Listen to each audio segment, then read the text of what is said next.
Hello guys, welcome back to Nivesh Kashyap Tutorials. I'm your mentor for Current Affairs and Legal GK and we are back with our new video. आज की video में हम discuss करने वाले हैं the current affairs for 1 मई. So let's start with our video. So हम देखेंगे कि 1 मई को हम क्या मनाते हैं. तो 1 मई को पड़ता है that is labour day and इसका यहाँ पे कोट दिया गया है hard work will never fail. So let's start किए कब से स्टार्ट किया गया था एंड इसको क्यों मनाते हैं.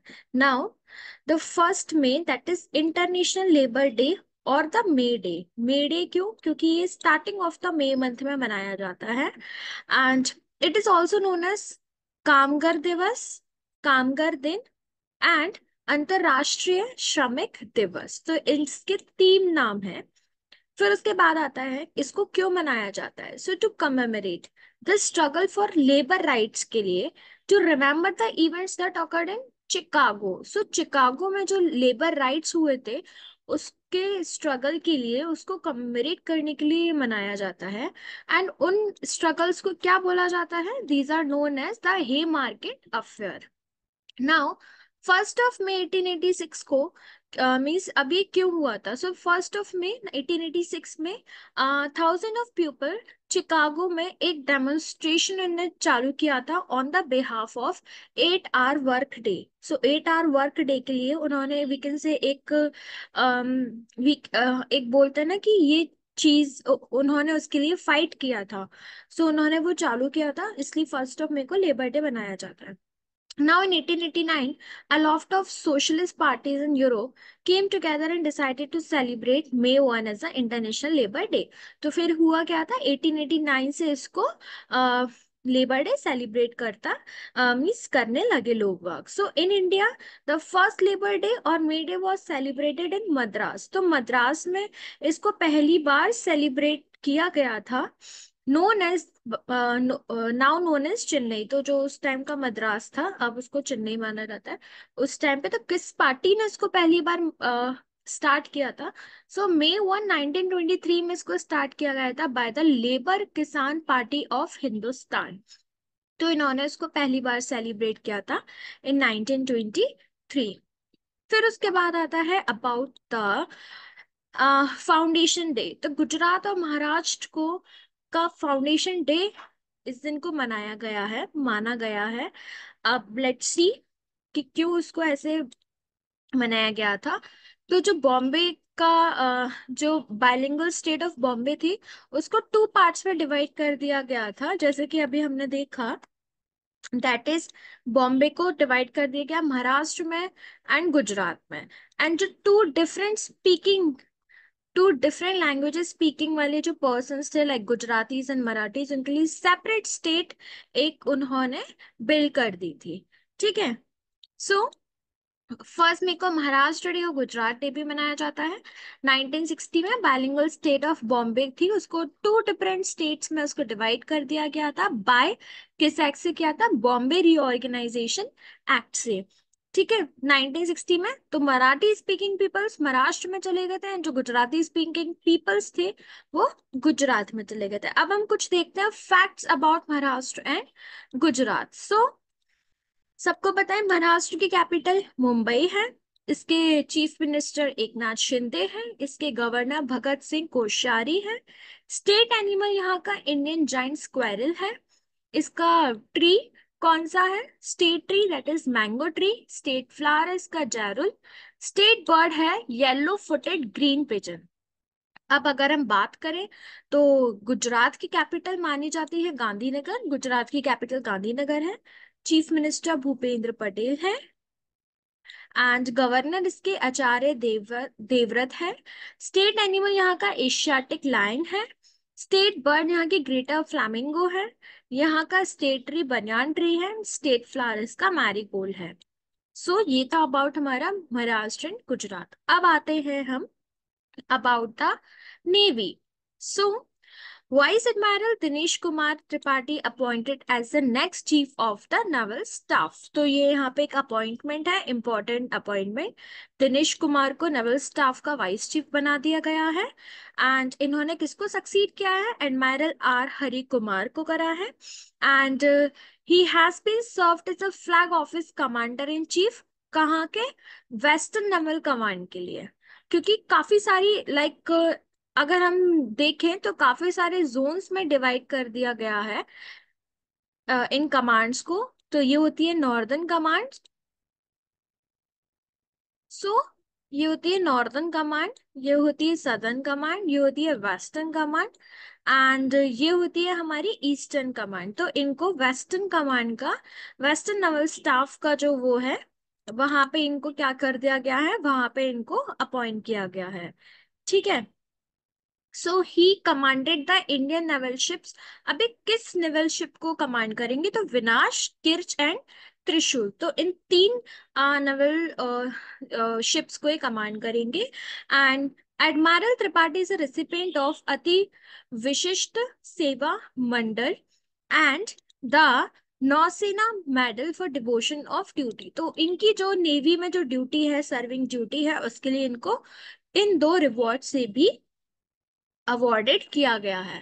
फिर उसके बाद हमारा आता है about the 2024 Goldman prize winner. So Goldman prize winner किसको मिला है? ये मिला है अल, आलोक आलोक शुक्ला फ्रॉम छत्तीसगढ़, इंडिया। ठीक है। अब इनको ये क्यों मिला है? For the biodiversity. So let's see कि इनको क्यों मिला है। जो गोल्डमैन प्राइज है, इसको ग्रीन नोबल भी माना गया है क्योंकि ये बायोडाइवर्सिटी से रिलेटेड है। Alok Shukla, convenor of the Chhattisgarh Bachao Andolan, जैसे भारत बचाओ, इस टाइप के आंदोलन होते थे, तो इन्होंने छत्तीसगढ़ बचाओ आंदोलन स्टार्ट किया था। Founding member of the Hasdeo Arand Bachao Sangharsh Samiti, has been awarded the 2024 Goldman Prize from Asia. तो इनको 2024 में गोल्डमैन प्राइज फ्रॉम एशिया मिला है, जिसको ग्रीन नोबल अवार्ड भी माना जाता है। अब इनको क्यों? क्योंकि उन्होंने सेव किए हैं the forest of Hasdeo Arand in Chhattisgarh. ठीक है। एंड इन्होंने around 4,45,000 acres of biodiversity rich forest को सेव किया है। इन्होंने ऐसा कैंपेन रन किया था। And from 21 plant coal miles in Chhattisgarh. फिर उसके बाद आता है हमारा अबाउट द एक और हमारा project we can say. So, NHPC Limited to collaborate with Norwegian company for implementation of floating solar energy technology in India। तो अब जैसे रूफ पैनल्स लगते थे, ऐसे ही फ्लोटिंग सोलर एनर्जी के लिए इन्होंने कोलैबोरेट किया है एनएचपीसी ने नॉर्वेगियन कंट्री से। सो NHPC Limited, the largest organization for hydropower development in India, इन्होंने मेमोरेंडम ऑफ अंडरस्टैंडिंग साइन किया है with MS Ocean Sun and a Norwegian company operating as a technology provider to the floating solar industry। क्योंकि ये क्या करती है Norwegian company? ये technology provide करती है for the floating solar industry. तो ये फ्लोटिंग से भी रिलेटेड है, इसलिए नॉर्वेगियन कंपनी के साथ इन्होंने मेमोरेंडम ऑफ अंडरस्टैंडिंग साइन किया है। अब एनएचपीसी क्या है? इसको माना जाता है national hydro electric power corporation. ये is a form of government की है of India mini ratna category public sector enterprise under the ministry of power. अब इसको इनकॉर्पोरेट किया गया था in the year 1975 under the companies act 1956 में। एंड इनका ऑब्जेक्टिव क्या था? हाइड्रो इलेक्ट्रिसिटी प्रोवाइड डेवलप करना, हाइड्रो इलेक्ट्रिसिटी पावर डेवलप करना इन द कंट्री। ठीक है। एंड ये किसके लिए बनाई गई है? For the development of hydro power in the country. कौन? एनएचपीसी। इसके बाद आते हैं हमारे justice Dinesh Kumar takes charge as a SAT presiding officer. So let's see about this also. So the finance minister is appointed PS Dinesh Kumar, a retired judge, ये एक retired judge है, as the presiding officer of the Securities Appellate Tribunal. तो securities that is SAT, Securities Appellate Tribunal के इनको क्या बना दिया गया, प्रेसाइडिंग ऑफिसर बना दिया गया है. And Kumar is the former chief justice of the Karnataka high court, ये सीजे हैं कर्नाटका हाई कोर्ट के. एंड अब सैट क्या करता है, SAT hears and disposes of appeals against the order of the Securities and Exchange Board of India. तो SAT basically जो secure SEBI है उससे जो अपील्स होती हैं उनकी उनको hears and dispose करता है.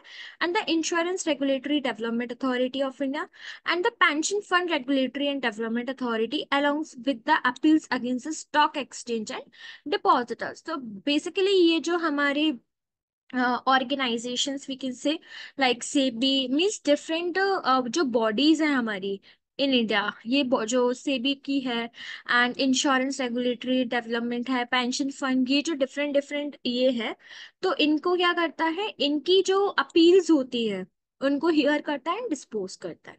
सो बेसिकली ये इनका इसमें वो रहेगा. एंड ये फॉर्मर चीफ जस्टिस है, कहाँ के हैं, of the Karnataka high court. अब आता है Uttarakhand forest fire a wake up call. So थोड़ा बहुत एनवायरनमेंट के बारे में पढ़ते हैं इसमें. So, Uttarakhand has recorded the highest number of large forest fires and the highest number of fire alerts in the country in the last 7 days. The last 7 days से उत्तराखंड ने रिकॉर्ड किया है the highest number of large forest fire, जो कि अप्रैल 23 से 30 तक चल रही थी, according to the data of the forest survey, that is FSI. And Uttarakhand has reported 3,338 fire alerts and 201 large fire incidents in the last 7 days compared to 11 large forest fire incidents in the same period last year. फिर उसके बाद है means इसमें 11 large forest incidents हुए थे, जबकि 201 large incidents हुए हैं अभी in the last 7 days, and 11 हुए थे लास्ट ईयर. ठीक है. Now the state was followed by, अब इसके बाद उत्तराखंड के बाद कहाँ हो रहा है, उड़ीसा, आंध्र प्रदेश, छत्तीसगढ़ एंड द मध्य प्रदेश. फिर उसके बाद आता है the frequency of forest fires increasing over the decades. अब होता क्या जा रहा है कि day by day we can say global warming इतनी ज्यादा होती जा रही है कि फॉरेस्ट एंड जो नेचुरल बायोडाइवर्सिटी उस पर बहुत ज्यादा इफेक्ट हो रहा है.